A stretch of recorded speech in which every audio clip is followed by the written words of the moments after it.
Hi, welcome back to my channel. My name is Elfie Knits. It's been a while. It's been, I don't know, 3 months, something like that. I have a lot of updates. I certainly have been knitting in that time frame. One thing I'm really excited to show you is what I'm wearing.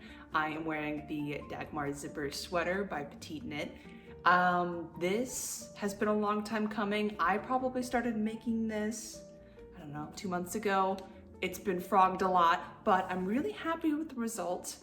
A big modification change for this one is it is meant to be, I think, a thicker weight than one that I ended up using. I ended up using just one strand of Knitting for All of heavy merino, and I did not get gauge at all with it. I think I needed some maybe mohair to hold with it, but I didn't really want to. This was originally meant to be for my husband, so I knit this in a 2XL, and I was like, oh, it's not on gauge, but if I just go up a size, it'll be fine. And I ended up, blocking it and everything like that. And it does, it's just too snug of a fit to really be like the oversized zipper for him. However, I think it's like the perfect big oversized knit for me. So it's fine now. And I'm really, really happy with it. It's in the color Dusty Moose. And when I ordered it, I thought it would be a little bit more brown than what it ended up being. It's pretty accurate in the color that you're seeing. It's pretty gray, but I think it's a really timeless piece. I'm really happy with it. The pattern is really well written. However, I think because I didn't get gauge, there's a lot of problems I had with it. The biggest thing was my row gauge was off and there's a zipper involved. This is something that I did not know until it actually happened. I ordered the zipper that went along with it because I was really, really happy with how it looked. I thought it looked really, sturdy, so I ordered it. However, it's 23 centimeters. I ended up only needing 19 centimeters. So I learned how to adjust a zipper length with a metal zipper. It took me like a whole afternoon. Almost a mental breakdown, pretty close, but I got it. It's perfect.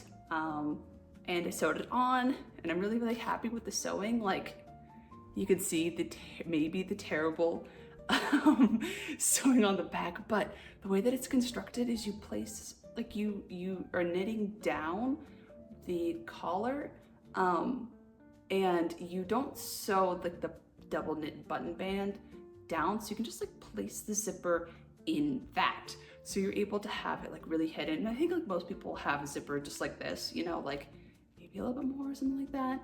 Recently, when I'm like just at home or whatever alone, I like zip it up all the way like this. And I feel like, I don't know, it's super cozy like this, but I feel like it looks a little bit weird. So I try to unzip it a little bit. But yeah, this is like, I just feel like it looks perfect. And since I did a 2XL, usually with Petite Knit for pretty positive ease, I'm just a large. So I went up 2 sizes for that. So this is huge on me, but I feel like it's because I got, no, I didn't hit gauge, it was way too small. I think it really achieved what I would go for with like maybe an extra large.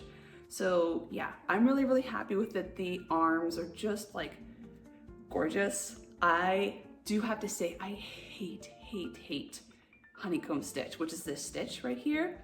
I think that's just personal preference. I just don't like doing it physically. Like, it's every 4 stitches you have to do the cabling, and I was like, every time I was like, it's the 4th stitch, it's the 4th row, it's the 4th row. I like hated it. It was like something I dreaded for some reason. However, the result was worth it. It does have the honeycomb on the back as well.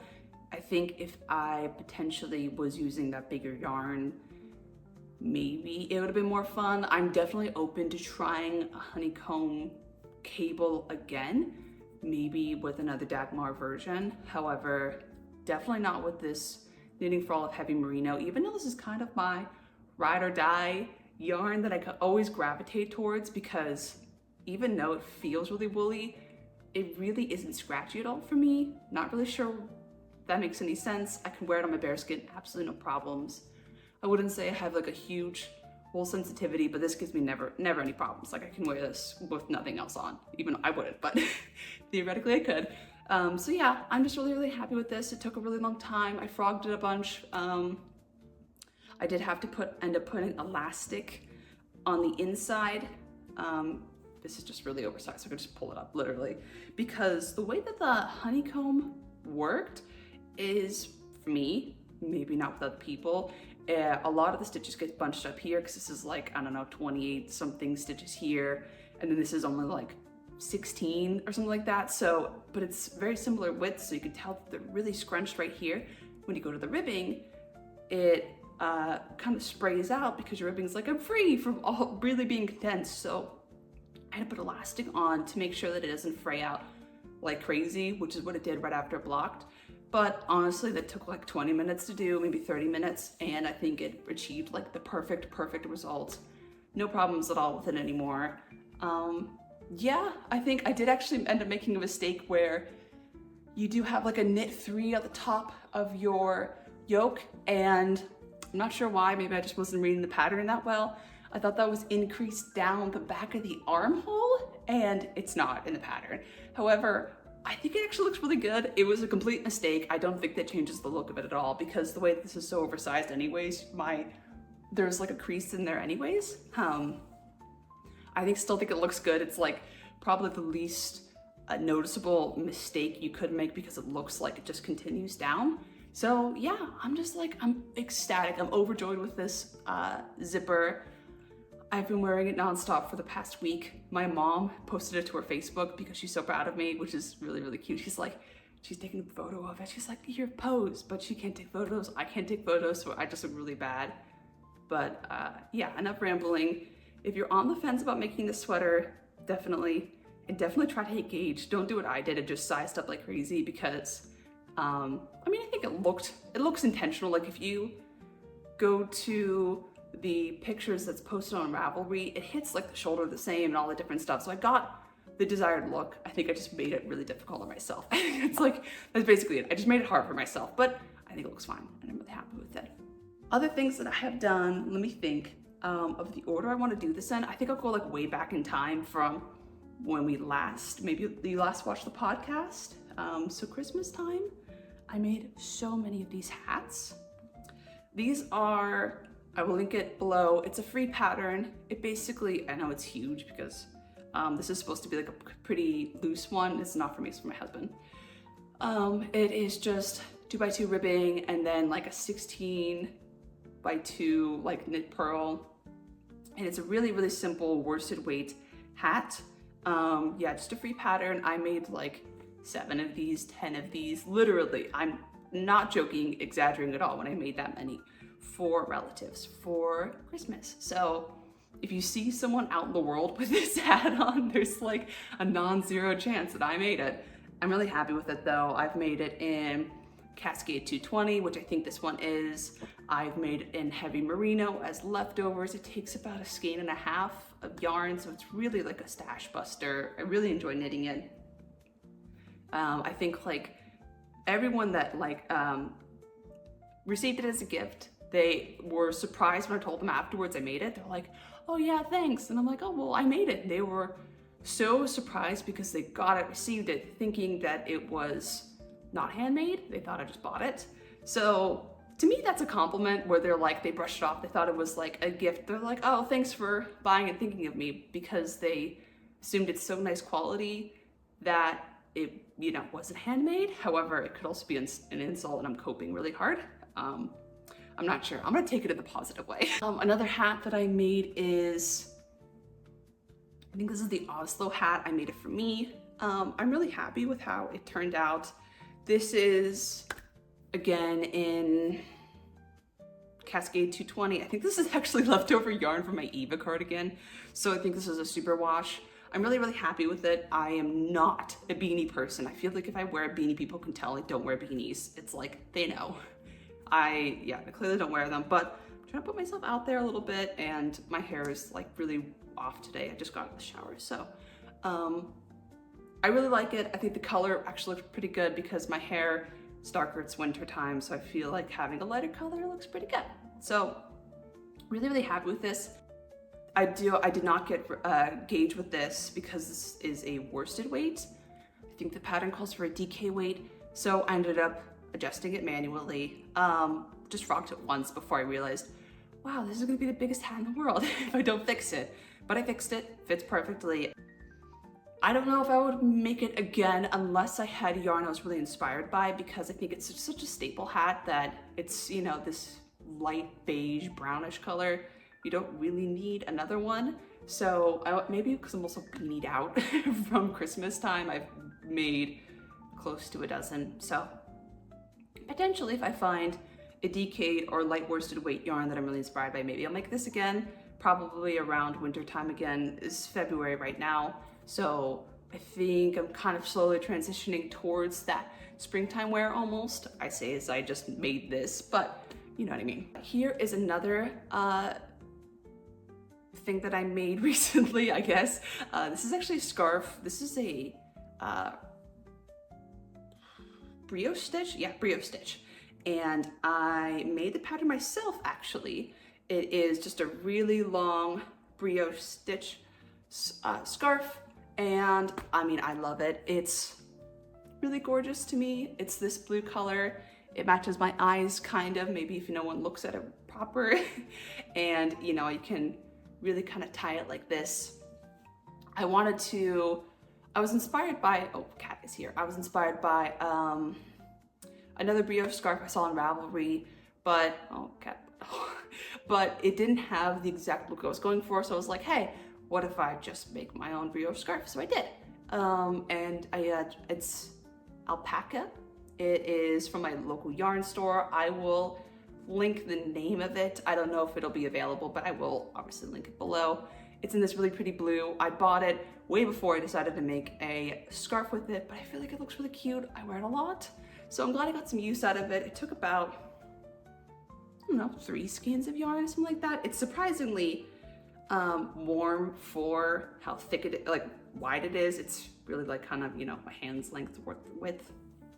What makes it noteworthy though, what I'm really proud of is how I did the increases. I think that's really kind of where this shines. So it kind of looks like, I like to think it's kind of like a fjord almost, maybe. Some kind of like slowly opening up streams of water. Maybe I'm crazy for thinking that, but I have the pattern all written out. I'm not too terribly convinced if anyone really would want something like this. If I want to test knit a scarf, I'm not even really sure if that's a thing. However, yeah, I mean, this is all written out, all done. Potentially would put into a pattern. But yeah, I mean, it's really gorgeous. It really was a fast workup. I didn't actually know brioche stitch that well until I did this. And I have to say, it's pretty easy. I thought people were really scared of brioche stitch. I've heard a lot of horror stories of like, if you mess up brioche stitch, like good luck, because if you frog it, you're screwed. It kind of happened with me a little bit, but just a couple of YouTube videos, and it really helped. I learned a lot. So yeah, this is my favorite scarf that I really like. Oh, speaking on scarves, this is a work in progress. I started this late last night. I'm officially a Sophie scarf cult follower. I just started this. This is my Sophie Shawl. And I saw, I think it's Knee Knits, make her Sophie Shawl with some Holst garn yarn. And it was in like a gray. And I just saw how fluffy and cozy it was. And I was like, I'm buying that. I'm getting that. That's my impulse buy. So I got the same, I think it's called like CLO. It is, yeah, CLO, C-I-E-L-O. It's wool, alpaca, and a little bit of polyamide. And I'm not a big fan of using any sort of plastic, nylon, acrylic in my yarn. However, it's 16%. I'm not gonna wash it. Maybe for the initial first block. So my brain rationalized it. Don't judge me. Don't judge me for my rationalizations. I bought 4 skeins of this, 5, something like that. Really like it. It's really soft. It's on 5mm needles, so it's, or 6mm needles, so it's like the fastest thing I've ever made. I usually work with 3.5, 4, maybe 4.5mm needles. I'm really looking to try to get like one last kind of chunky knit in before it's not really socially acceptable to do so, aka the snow melts. It's covered in snow right now where I am, so I feel like I can still get away with a really big scarf. So I'm gonna try to get this done as fast as possible. So this is only about I don't know, an hour and a half of work. So I really don't think this is gonna take that long. So this is a nice, you know, quick fix dopamine hit, the scarf. And I'm really happy with it. Really, really like it. I like the color too. It's a warm white. So not, you know, a kind of really kind of crisp white. I think that makes it really nice. I think it's literally called white. However, I would make the argument it's more towards cream. However, I think that's what I would prefer anyways. Done with scarves and accessories. I will talk about another really, really big knit that I did. I think it was right after Christmas I finished this. This is the Moby Sweater Man for my husband. I think this is in an extra large, maybe 2XL. I honestly don't remember, but maybe if you watched the last podcast, you would recognize this color. This is from a previous sweater that I actually unraveled. It was my first sweater I ever made. I really wasn't happy with how it looked, just because I think you just make so much improvement along the way. I realized I would much rather reuse the yarn and not have it kind of rot away in my closet forever. So my husband really, really liked the color of this. So I decided, perfect, I had leftovers anyways. Great. So I took out the mohair that I knitted up with. So this is in Dusty Olive and Heavy Merino. My original sweater had heavy merino and mohair of the same color. And he was like, no mohair. I was like, that's fair, because he gets really, really hot a lot. You know, he runs hot. So adding that extra merino, I think would have been devastating to his internal temperature. So yeah, I split apart the mohair and the merino, frogged it, washed it. You know, I learned recently that it does make a difference if you're working with a lot of stockinette to do that extra step of, when you frog it, to actually wash the yarn and hang it up before you kind of rewind it. I realized that actually really makes a difference for me, at least for my work. So that's what I ended up doing. I ended up doing that for pretty much every project now that I end up frogging. And I do commission my husband for forced labor to help me with that. He's really awesome. He actually bought me a new yarn winder for Christmas, because he was like, hey, if we're gonna do this, we're gonna do it right. It's like a nice metal one. I'll link it below as well. I had some really cheap one on Amazon that was plastic that broke quite literally every 10th turn. It was really, really frustrating. So now I have this nice metal one and I really like it. So it's probably unraveled about 10 projects at this point now. So I've really gotten a use out of it since Christmas. So yeah, it's nice and long. As you can tell, I added some elastic thread in here because he wants it to fit a certain way, which is more kind of really on your collarbone, on your neck area, instead of flaring out, which I agree with. I think it looks really nice. I also did it on the bottom as well, because he, again, wanted to cinch it a little bit. Because he has a bigger chest and a smaller waist, he didn't really like how flowy was at the bottom, and I didn't want to make some sort of waist shaping for him, because I think that maybe almost takes away from that kind of cozy sweater look. So I think this is a good in-between, just adding a little bit of elastic, cinching it in ever so slightly at the bottom. It's a long sweater. It's a long sweater.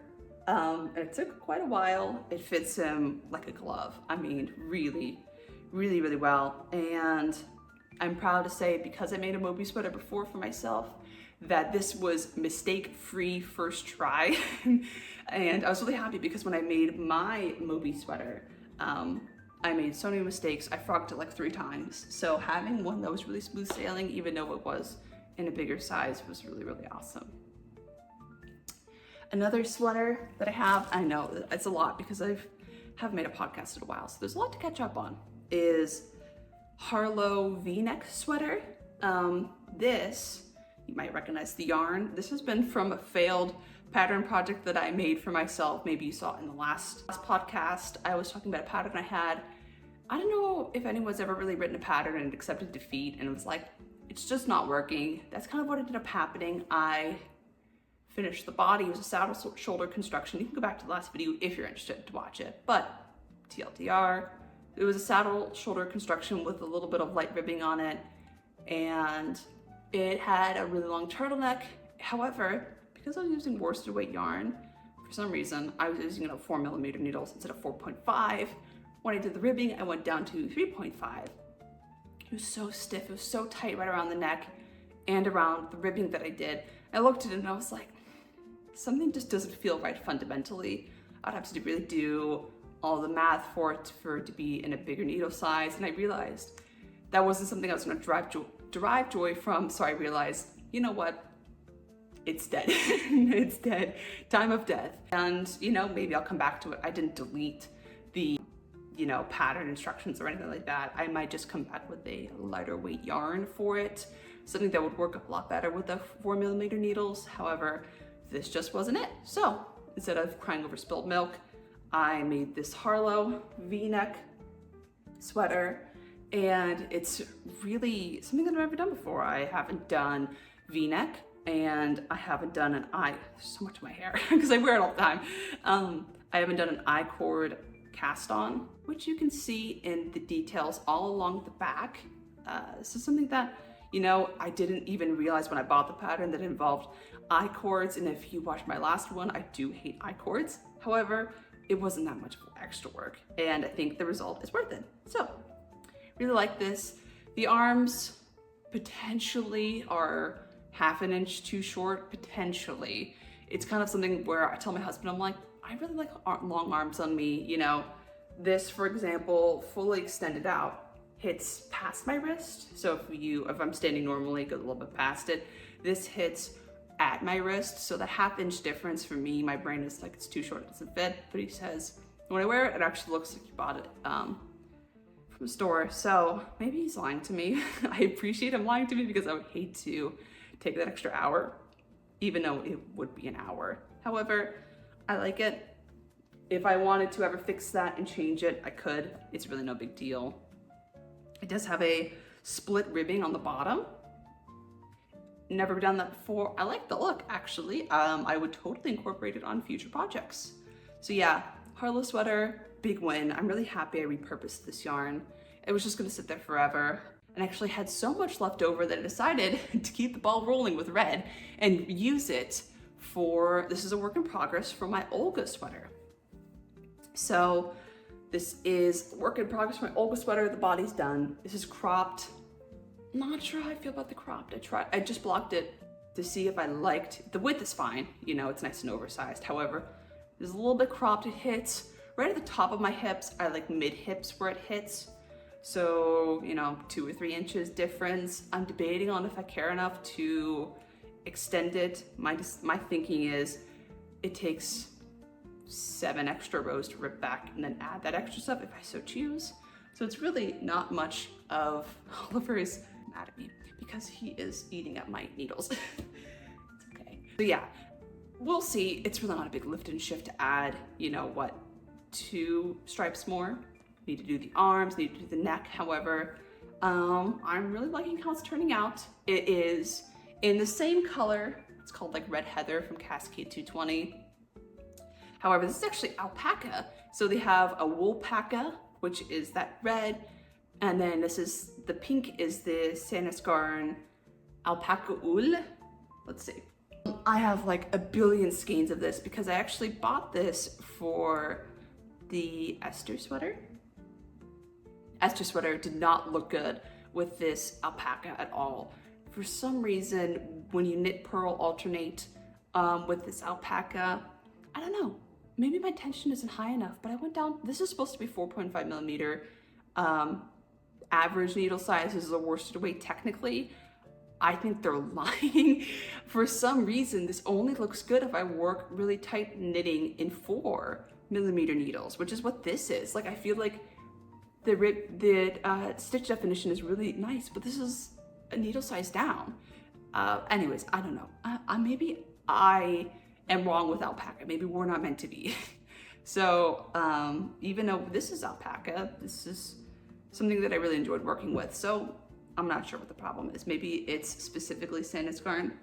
I'm not too sure how I feel about the alpaca wool. I have so much of this. Like, I have like 6 skeins of this. I'm probably gonna use like 2 more for this sweater. So I have to figure out something to do with the rest of it because it's already like caked up. I can't just, you know, get rid of it.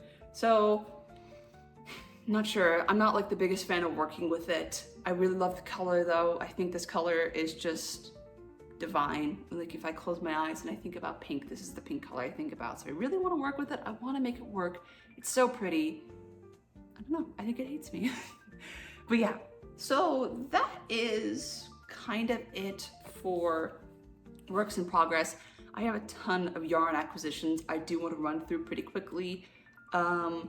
I went on a yarn ban for about, I don't know, 3 weeks, and then that came crumbling down. It was disastrous. It was just like so many pretty projects one after the other, and I was like, well, if I buy yarn for this, I don't have to buy yarn for that. I'll just show you my yarn acquisitions because I'm really excited about it.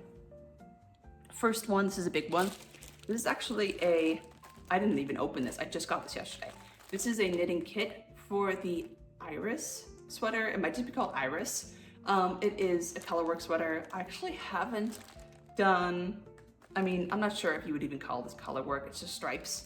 I haven't done like a true colorwork sweater yet. So this is probably my biggest deep dive into it. This is exactly the kit that the original pattern is made in. So I'm really excited for it. It just is gorgeous. I'm gonna make it in a size 2, maybe 3. I think 2 is probably gonna fit me if I can hit gauge. Really excited about that. And while I was on the website, Holst Garn, they had this. This is 200 grams of their wool. This is in like, this is like their scraps, I think is essentially what it is. So they cake things up in 100 grams, something like that. These are 50 grams. These are like the leftovers. This was like $9. My brain was like, it's a steal. I can use it with something. I'm really not the type of person to buy something without a project in mind.